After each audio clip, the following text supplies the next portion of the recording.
All right, everybody, welcome back to Skywatchers Radio, and now joining us on the show, Conspiracy Journal's own Mr. Tim Swartz, or as I like to call him, Mr. Tim Schwartz. The Schwartz is with us. Welcome, Tim, back to the show. It's been a while since you've been on with us, man. Where have you been? May the Swartz be with you, of course. Where have I been? I've been asleep. Where have you been hiding? On the outer edge?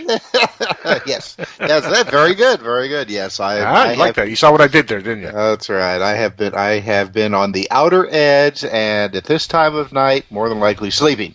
Yes. So, what's new in Conspiracy Journal land? Give us an insight of what's the latest with you in Conspiracy Journal, my friend. Oh my gosh, what's the latest with Conspiracy Journal? There's just all kinds of, every week there's something new and interesting with the Conspiracy Journal. And what's the thing that's got me going this week? Well, I don't know. There's I don't know if you have seen this, but there's a guy with a certain UFO sites that at this time of or this early in the morning, I can't remember offhand, but like every couple of weeks or so, he puts out something new about Mars, something that one of the rovers has taken a picture of. Is it this Inyo something Mateo guy or something like that? Well, could be. Yeah. Okay, I think I might know what you're talking about. Continue. He's always seen something in like the latest batch of Mars photographs, or even some of the older ones that one of the rovers has taken. Every day NASA releases new photographs taken just from the surface of Mars, and this guy is always finding something, whether it be what he thinks looks like a gopher or a skull or some kind of robotic being or anything like that. And the latest one is he called it the new face on Mars. I don't know if you've seen that one. No, I have not. But, it's I've seen a couple new faces on Mars. One that looks like a kid with a crown on its head. Is that the one you're talking about? Because that's a little bit older, though. Yeah, this one just came out just a few days ago, and Scott, that's the guy's first name, claims that he's found signs of life in an older NASA photograph. And this one is the image of a rock that seems, has his claim to have human-like appearances. And it's on its side. And it does. It looks like a kind of an elongated face with looks like it's kind of wearing a hat. It almost has like a cartoonish appearance to it. And I'm always fascinated by some of these photographs that have been taken by these Mars rovers of things on Mars, especially the one craft that's in orbit around Mars that is able to take like these panorama shots. And there's been things that look like trees, like not just like one or two trees, but like vast forest and these other things. I don't know how you would describe them. They almost look like coral. The formations that were taken, I think they're around the North Polar regions of Mars. They're just really, really bizarre looking. And I think it was Arthur C. Clarke, before he passed away. He made the comment that that whatever these things were, these huge, almost banta tree-like things that were taken, to him, he said that could really point to life on Mars. And of course, NASA always has some kind of explanation for these that doesn't involve life. NASA really bends over backwards to come up with explanations that doesn't involve life. You've heard of Occam's razor.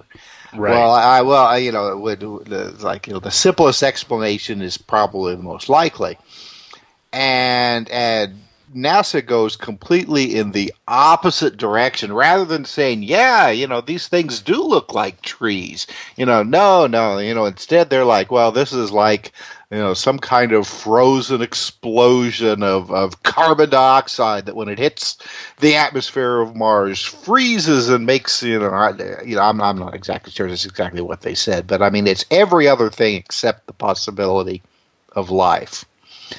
But what the point I was making before I just started rambling in this insane fashion. Completely, yeah. I hear the crickets in the background.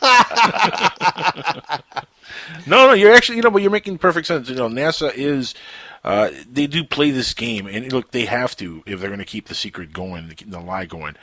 So they have to play that game. Right. But the point I was trying to make is that some of these people who are seeing just all kinds of weird shapes in these rocks, and then are putting out news releases, they're not helping the process. Well, yeah, but I mean, how much of this is realistically something there, or how much of this is what's the condition called pareidolia?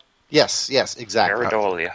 Yeah, I mean, how much of that could that just be that pareidolia? I mean, seriously, look, I've seen objects that look like a face on Earth. Mm-hmm. I see clouds that look like things all the time.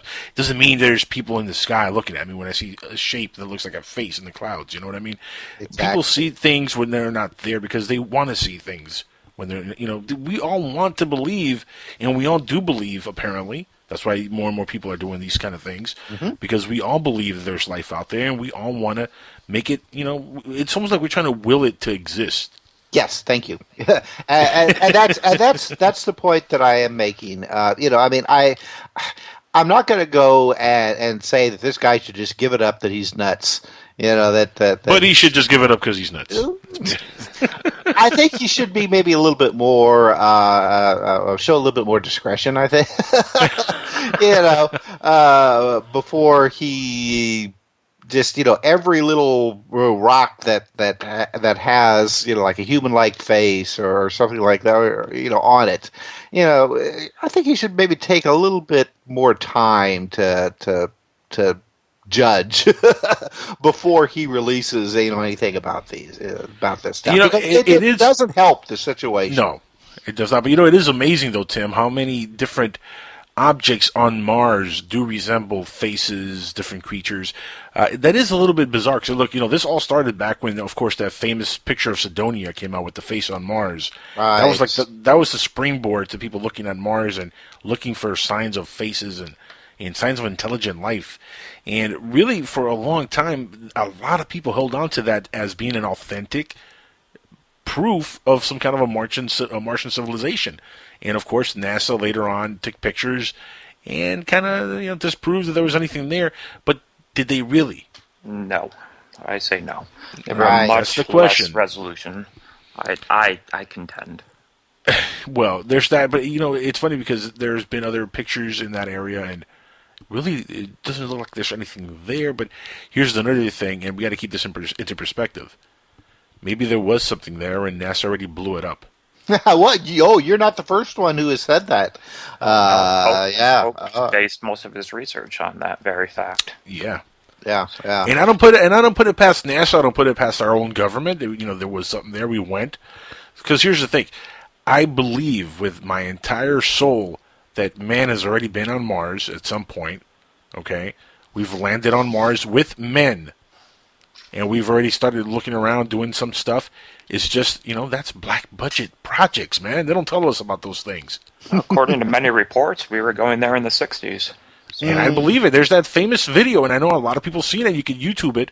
A very famous video of a landing on Mars that took place sometime, I believe, in the 60s. And it looks pretty authentic. I mean, it looks pretty good. Supposedly that video ran in the British pseudo-documentary, Alternative 3.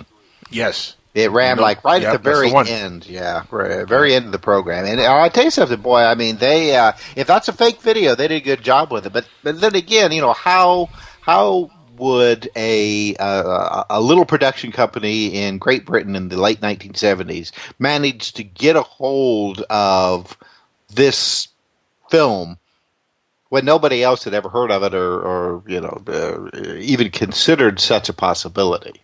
I mean, I'm not saying that I don't think that there's a good possibility that there are secret bases on the moon and Mars. Mm-hmm. I'm just saying, how did this little production company get a hold of this when nobody else had been able to beforehand? Maybe Ray Santilli, the alien autopsy guy, has something to do with it. He buys and sells videos all the time. But it's funny though. Talking about Ray Santilli, it's funny because look, that video. The one thing about the Mars landing video that I find so authentic is the simple fact that when that video came out, when that video was supposedly shot, it is higher quality special effect than just about everything that Hollywood was producing. Mm-hmm. Right. And I mean, you can look at Doctor Who, for example, which has aliens and space and all that kind of junk. Nothing on Doctor Who could match that little video. Right. So if you're talking about, I mean, they didn't have the budget like the Alien Autopsy. Obviously, that had a nice budget. But if you're talking about some amateurs putting that together, why wasn't these people working for the BBC or something like that on Doctor Who? You know what I mean? So yeah. I don't know. I mean, it's like I said before. Well, of course, there are some people out there who say that yes, not only are there secret bases on Mars, but we're getting there through teleportation and time travel and all that. And slow your roll, Tim Swartz. Hold on. I'm still not sold on teleportation, and I have my own reasons why I would never allow myself to be teleported. Thank you very much. Mm-hmm. Mm-hmm. You know my reasoning, right? You know the reason. Well, what? Talking about like maybe the Star Trek version of teleportation, where you're taken apart piece by piece and then reassembled. Every single molecule, man, is pulled apart and then it's slingshotted somewhere else into the abyss of space. Here's my problem with this theory of teleportation. Mm-hmm. You're essentially killing yourself and then bringing yourself back to life on the other side. What happens to the soul? If there is such a thing? Right. I don't know. I mean, because essentially it's a clone of you on the other side. It's not the real original you. So if you believe in a soul, then more than likely that's not you that's been reassembled on the other side. I mean, if you think about some of the crazy episodes that the first version of Star Trek had.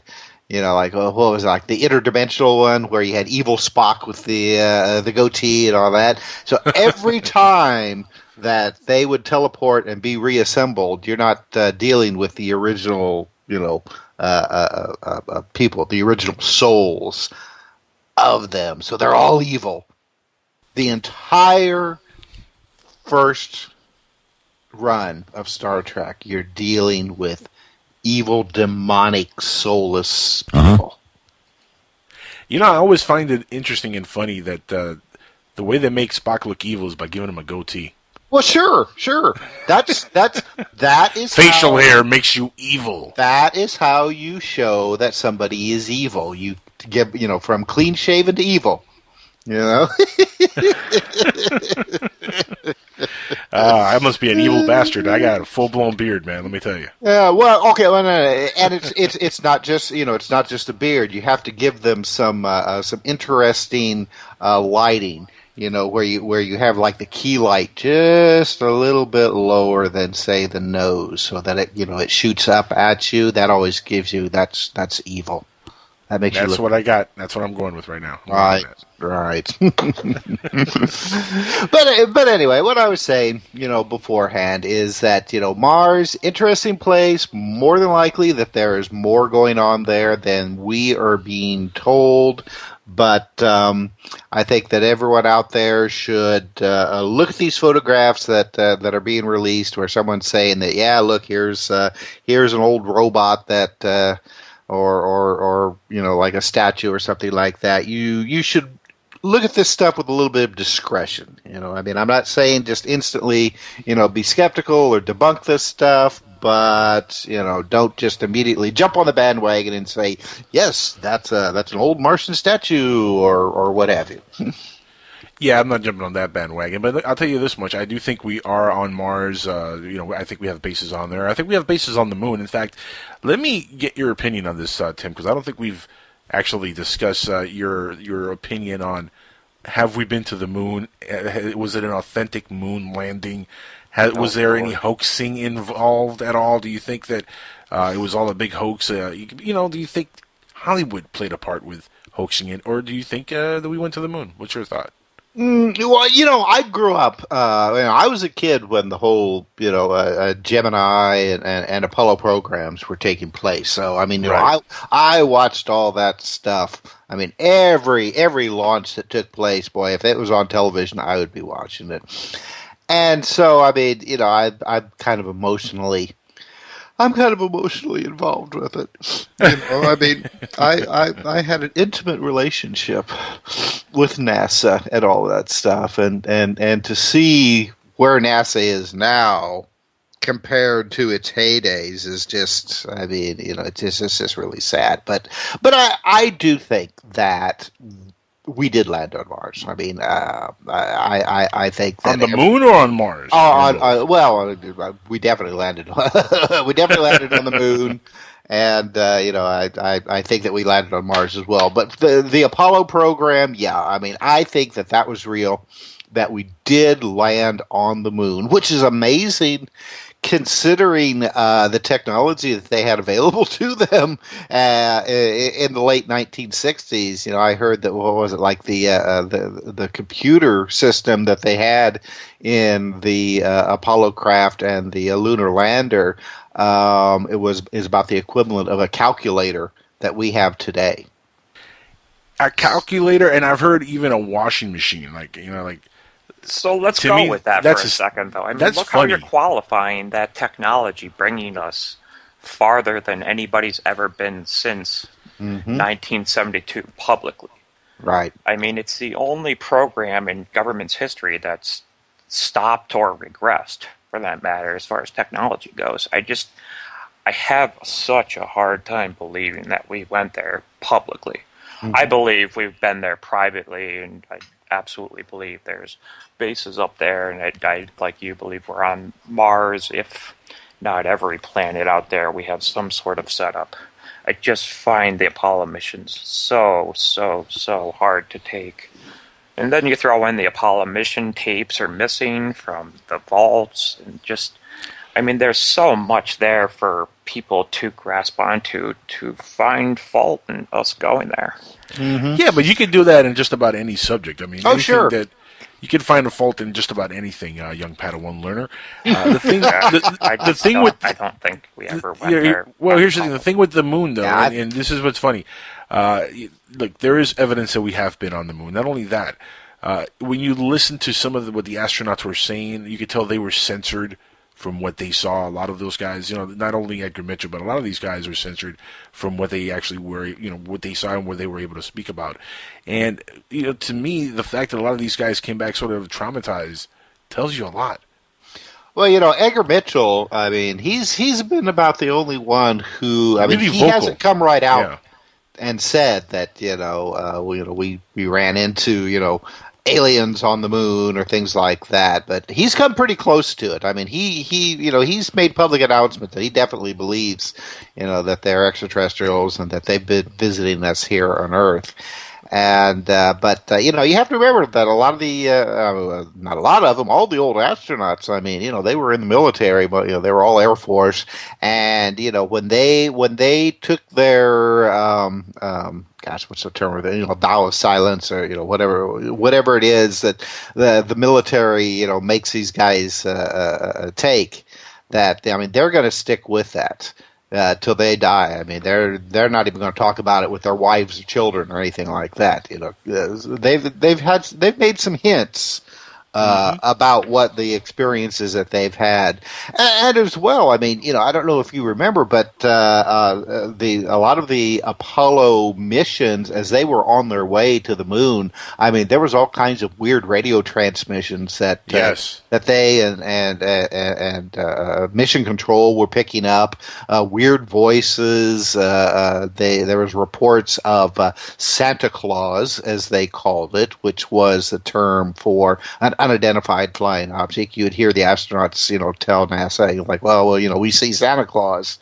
So, I mean, it seems readily apparent that something was observing the Apollo missions right to the surface of the moon, and very possibly the astronauts had some kind of unusual experiences as they were walking around and driving around, as the early missions had it.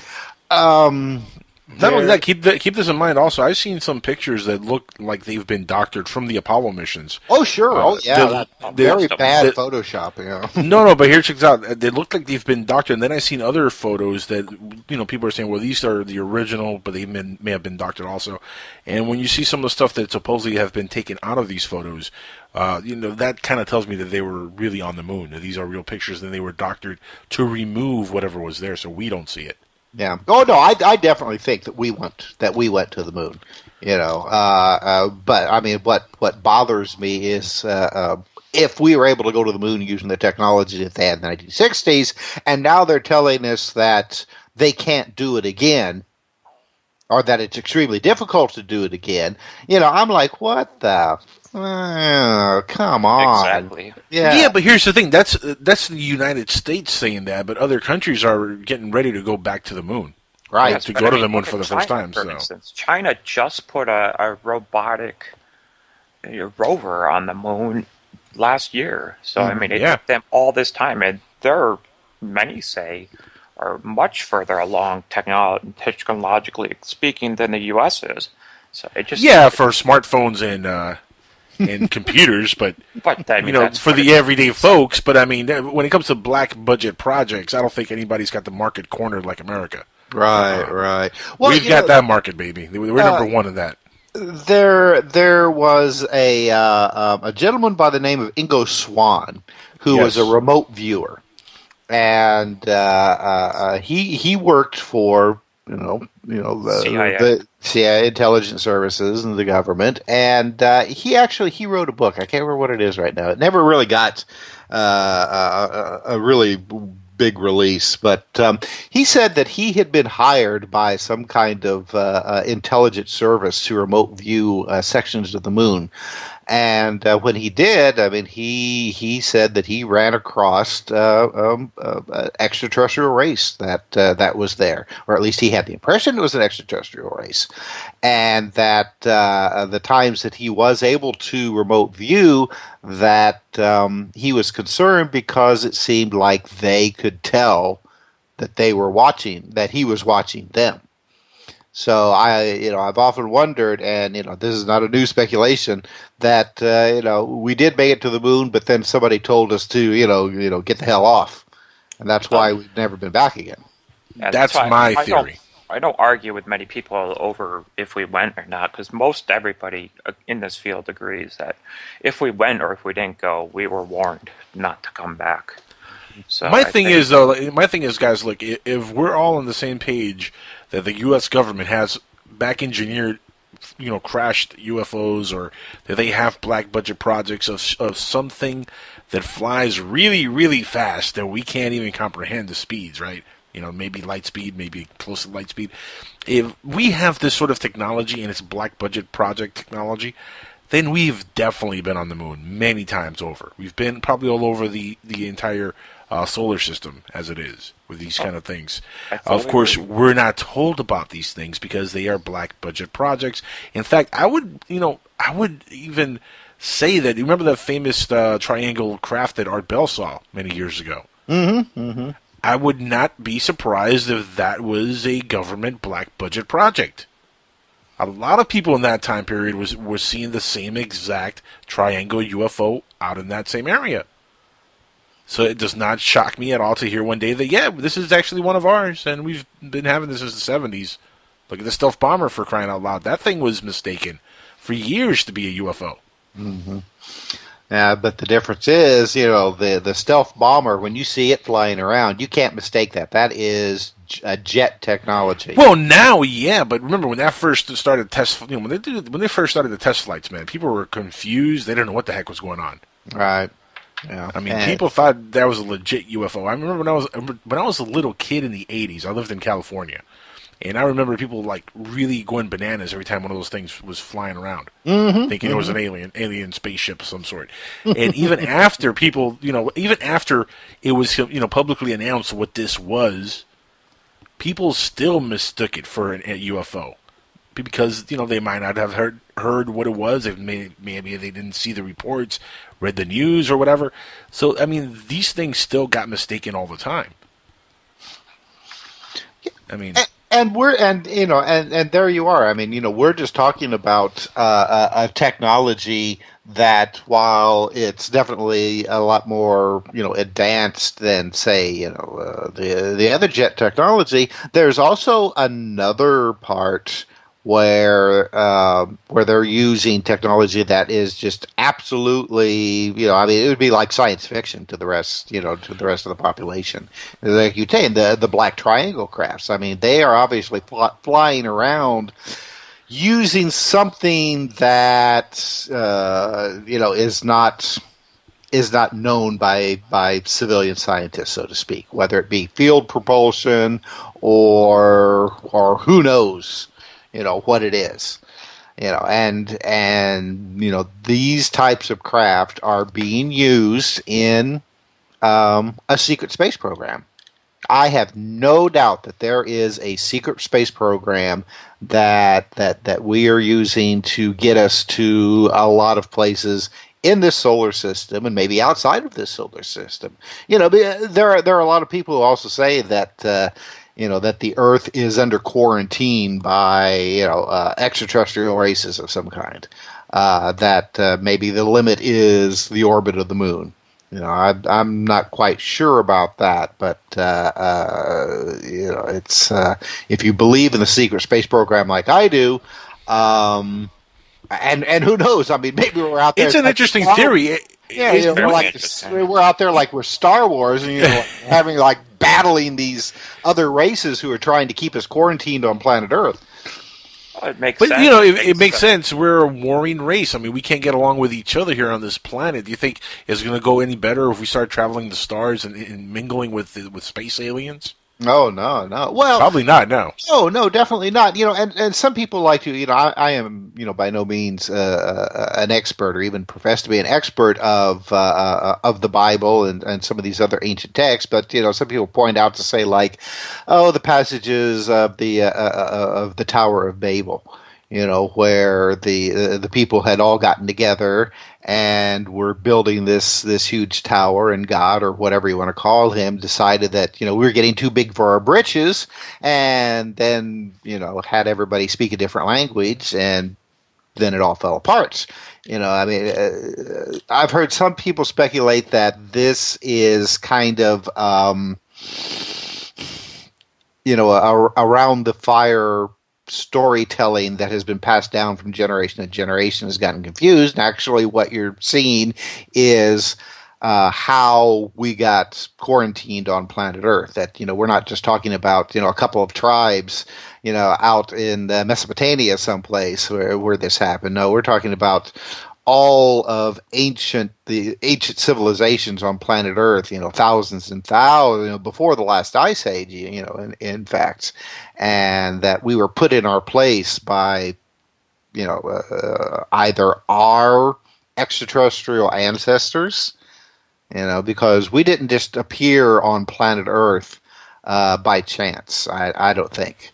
No, I think we are a genetically engineered race, and because who knows, because we're like maybe we're the redheaded bastard child of the galaxy. We've been put on this planet and told stay. Well, here's a interesting concept that we should segue into real quick. Scientology. This kind of digs a little bit into what they believe with Xenu bringing life to Earth when there was nothing but Neanderthal man running around, monkey man, and he brought a bunch of beings who were outcasts, criminals, bad guys, and he dumped them on Earth, dumped their bodies in a volcano? Volcano, And, yes. Yeah, and then in his UFO, which was, ironically enough, equipped with a soul-catching device. Very cool. And where have we need to get one of those before, Yeah, South Park. But anyway, so this soul-catching device picks up all the souls out of this volcano and then spreads it all over the Earth, and that's who we are. If that's the case, it's pretty funny. We're kind of so. In other words, the planet Earth is kind of like the Australia of the galaxy. Yeah, kind of. We're the outback of the universe. Right. That's right. Well, I mean, don't forget when Australia was populated by convicts from Great Britain, mostly. So, I mean, is that what planet Earth is? Pretty much. I think what L. Ron Hubbard was doing when he was creating Scientology, he was like, there's a story there, and I think I'm going to copy it. And plagiarism, he never got hit with plagiarism. No, Scientology would never do that. Never. They're a legitimate religion. Yeah, no kidding. Very legit. Have you ever been approached by a Scientologist and asked to join the church? Oh yeah. No kidding, really? Yeah.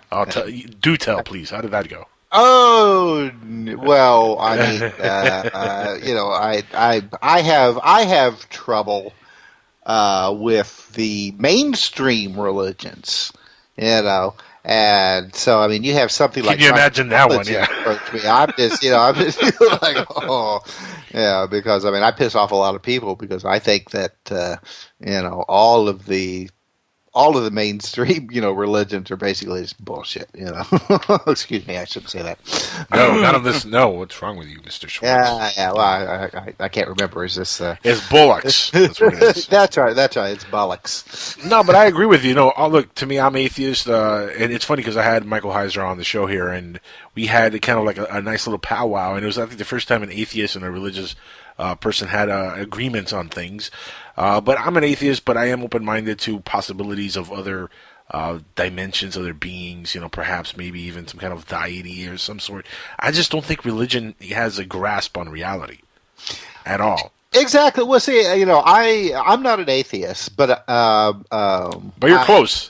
Well, no. I mean, I do. I believe in some kind of creative force, in the universe. But as for man created religions, I mean, I don't have any room for those. I mean, those boats don't float in my ocean, my friend. No. I mean, when you're talking about, like, say, the three major religions on the planet, Christianity, Islam, and Judaism, these are religions where people are worshiping a book, basically, rather than a deity. They may say that they're worshiping a deity, but everything that they believe in comes from a book, and they worship the book rather than the supposed, deity that the books are based on. And the books come from man. So basically, they're just self-worshiping. And loath to admit it. They're not going to admit that. And you know what the funniest thing is? They all really are just a derivative of the pagan religion. Oh, sure, of course. Every single one of them, and it's funny because they, as much at war as all these religions are with each other, they really just are all copying the same pagan religions of yesteryears of the past. Mm-hmm. Mm-hmm. Now, a lot of the early writings that are included in these books, and others as well, are very interesting because, I mean, I think that it shows some kind of contact with beings or what have you that are not of this planet. Whether they come from other planets in the galaxy, whether or not they're, I'll put these in quotes, paranormal in nature, which, I use the word paranormal because we just don't have the words in our vocabulary to describe what these other intelligences, what their sources may be. We really know so little about our reality, our universe. I definitely believe that there are intelligences that are probably native to planet Earth. But then, see, that's being simplistic as well. They are native to our reality, but exist in a different realm, so to speak. Dimension, vibration. Vibration, yeah, but see, those are kind of just simplistic words for something that we don't understand. But see, but they're not just associated, say, with planet Earth or planet Mars, right? They're everywhere because everywhere is here and here is everywhere. I don't know if I'm making myself, if that makes a lot of sense. But whatever realm that these things exist on, anywhere that you would go in the physical universe, they would be there as well, because there's no space-time in that realm like there is here. So, if you would have an experience with one of these beings or intelligence or what have you on planet Earth, you could go to Mars and they could be there as well, without... It's funny because I've heard other people talk about life on Mars being very, very active right now, and I'm like, well, where is it? Because I see a lot of photos and I see nothing but rocks, man. And they're like, no, you're not going to see it because it's on a different vibration, and you can't see them. Right? Yes, I agree. But I don't think that's a little hokey to me. I don't know. I don't think, though, that it's just Mars or it's just Earth, because you're thinking in a material way. You're thinking... Well, I'm a material girl, and we live in a material world, Tim Swartz. Or material guy. There you go. But look, we live in a third dimension. We live in a third dimension, world, and it's hard for us to understand, what a fourth or fifth dimension is. Heck, we can't even grasp really what a third dimension is. We don't even know why we're in a third dimension. You know what I'm saying? We're still trying to grasp our reality as it is. So to even start to think that these other dimensions exist, it's really a mind bender. And of course, we have Michio Kaku with his theories, and of course Einstein's theory of the relativity, and a lot of this stuff is scientific theories that make a lot of sense. But at the end of the day, how much of it is actually proven? Right. Yeah, nothing is. Everything really is just theory. Some. I mean, makes for great shows, though. It makes for great reading. Yeah, it really does. Yeah. But John Keel, the late John Keel. I mean, he basically was saying the same thing, that when it comes to UFO phenomena, paranormal phenomena, what have you, they're all basically the same thing, just using different faces. And that I agree with that. Yeah, and that if you were to travel off of this planet to other planets, you would still run into the very same kind of phenomena. And it's not so much that it followed you; it's just able to get access to this reality from their own everywhere. Because their reality intertwines our own, what have you. I mean, it's why would that be the case, though? Maybe if there's a parallel universe, maybe their reality is completely separate from ours. I mean, that would make more sense to me that their reality be intertwined with us. Like, one thing that I always found interesting was like the show Sliders, for example, where they would travel into parallel universes where the Earth is slightly different from their prime Earth, but it didn't really have any correlation to what was going on their Earth. They lived a separate life. You know what I mean? Yeah. And that to me would make some sense. I don't know. I don't understand how the whole connection between the two Earths or the multiple universes would really affect one or the other. Mm-hmm. Well, I mean, you say like with Sliders. I mean, which is very interesting. Very underrated show, by the way. Oh, Very it was. underrated. I love Sliders, though. The last couple of seasons of it, I think they just kind of lost it. Well, the writers lost it, and just they're just like, yeah, what the hell, we're gonna get fired. Well, literally, Tracy Torme left the show after season 2, and that's what kind of killed it. Yeah. But, recently, it's really interesting. Recently, there's some scientists that came out, and they were saying almost along the same lines as Sliders that, this is not a new theory, the many worlds theory, the multiverse, in quantum theory, that you've got an infinite number of universes that sit alongside of our own, those that are closer to us. Closer. I put that in quotes again because let it go. There you go. Yeah. Are more like what is going on here now, and the further away you get, the more the more different it is. And but see, I mean, we're just talking about one. That's just one aspect of our reality. I mean,